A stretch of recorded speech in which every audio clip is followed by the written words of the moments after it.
Alright,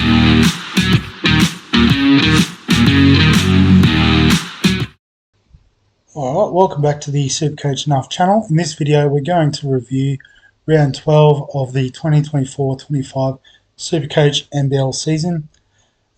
So another okay week, actually pretty good actually, 426, excuse me, which is top 5% for the round. So yeah, when you look at 426 you think it's not the best, but I was just outside the top 1000 for the round, so we'll absolutely take that. Moved up a few more spots in the ranks, so into 775, so inside the top 4% now, so continuing the upward trend, which is nice. We'll have a look at the team. So we had Jack White and Matt Hurt. Oop, stuffed up me. Can't scroll properly on this. Alright, there we go. So yeah, White with a 46, Hurt with a 66 was pretty good, both on the double this week, hence why we targeted them.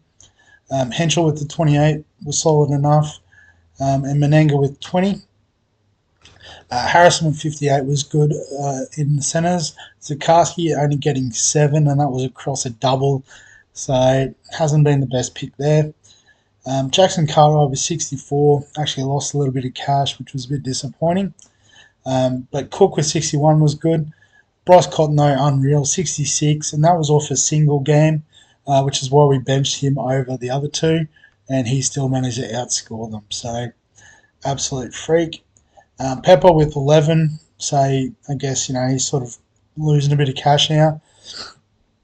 Excuse me, got a bit of congestion going on. So, pretty solid. Obviously, Cotton was great.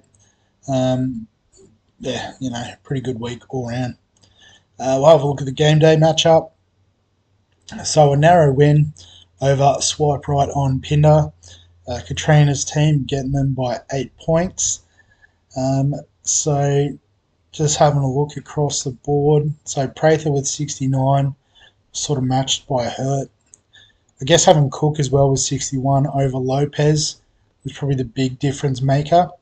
A couple of great scores on the bench though with Illy and Dellavedova, so scoring 50s. Excuse me, there it is. Oliver with just the 2, don't know what happened there, that's a bit disappointing. But I guess having Cotton with 33, helped cover these big scores. So in the end, I guess, yeah, so he had Cook as well, so it wasn't White. Scored a bit more than Lopez. Might have been the last sort of couple of bench scores with the 9 and the 2 getting me over the line. But looking across the league, so it looks like 400s was the standard. 458 for Woozies, probably top score this week. So captain Jackson Cartwright, which was nice. Had Hurt, Prather, Harrison, and Cook in the starting 5, had Cotton on the bench as well. Who else? Ulbrich, Henschel. So I guess maybe just the captaincy. Who did I have as captain? I can't even remember now. I had Jackson Cartwright as well. So where's the... I guess Prather was probably a difference maker over, say, Jack White. Yeah, so, okay, fair enough. Good result there. Have another look, quick look, at the top scorers and that for this week. So Sobey, if anyone had him, he went off with 98.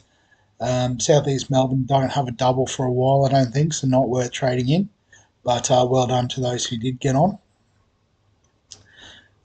Kendrick Davis continues to be good with 62. Pretty sure he only had a single this week as well, from memory. Go season stats. Yeah, so that was in one game. As you can see, his last 3 games have been 60-pointers. So the question is, how do you get him in at 528k if you haven't already done so? But good to see I'm doing right there with 5 of the top 8. Killing it. Illy and Dellavedova we looked at low. Another Melbourne player who scored well.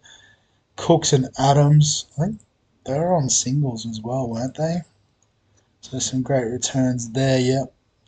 So 49 and 48 respectively. So well done if you held on to them.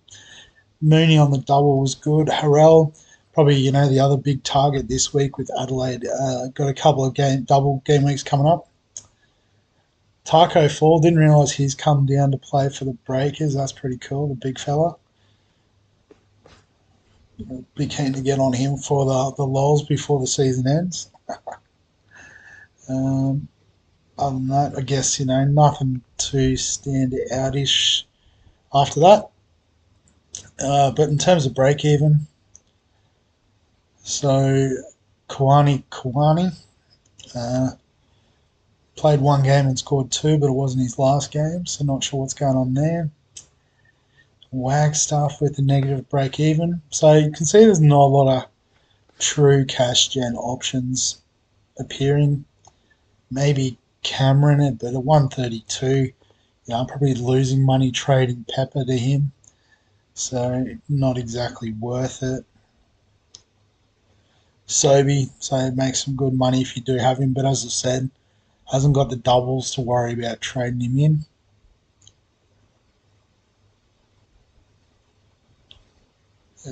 Nothing too much there. Armstrong, I guess, at a mid-price option's got a good break even.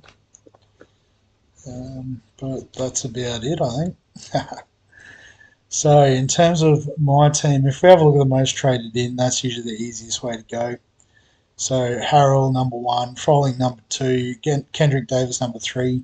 So Adelaide, Illawarra both with the double this week. Sydney also, so I guess Xavier Cooks is lobbed up in there. Smith Milner. I guess fairly cheap option. Brisbane obviously continuing with their doubles. Could be worth a look if you're looking for a cheapie. 14. So who else coming up? Brisbane's got another. Adelaide's got another. Illawarra's got another. So sort of justifies these three being top three. Sydney back to the single in round 14. Round 15. So Sydney are back on the double. Illawarra again. Brisbane again. Adelaide no. So Froling plays 6 in the next 3. So I think he is a viable option. And I think what we could do is if we trade out our two forwards, so White and Hurt, who don't have a double for the foreseeable future, I think Hurt in round 15 would be the next one. But we can take advantage in the meantime. So bring in Harrell and Froling. So obviously, using the boost early hasn't been ideal. Would be a nice time to sort of use that cash, the cheap Bullets player, Smith Milner, to get him in potentially. Probably would be for Pepper, but that's okay. So, yeah, so then this week, we've got New Zealand on the double still as well. So I think, pretty much going to leave it the same. I know Cotton's sitting there absolutely carving up, but surely, these guys can, outscore him across 2 games. You still get half of his score, so it's not the worst. But obviously it's not ideal. Got Menenga Zakarski on the double, so we've got 7 on the double. Obviously struggling to get the Perth assets out of the way. But I think probably next week will be a great week because again, Illawarra, Adelaide have the double. Brisbane also. New Zealand are on the single. I think it's only Cairns.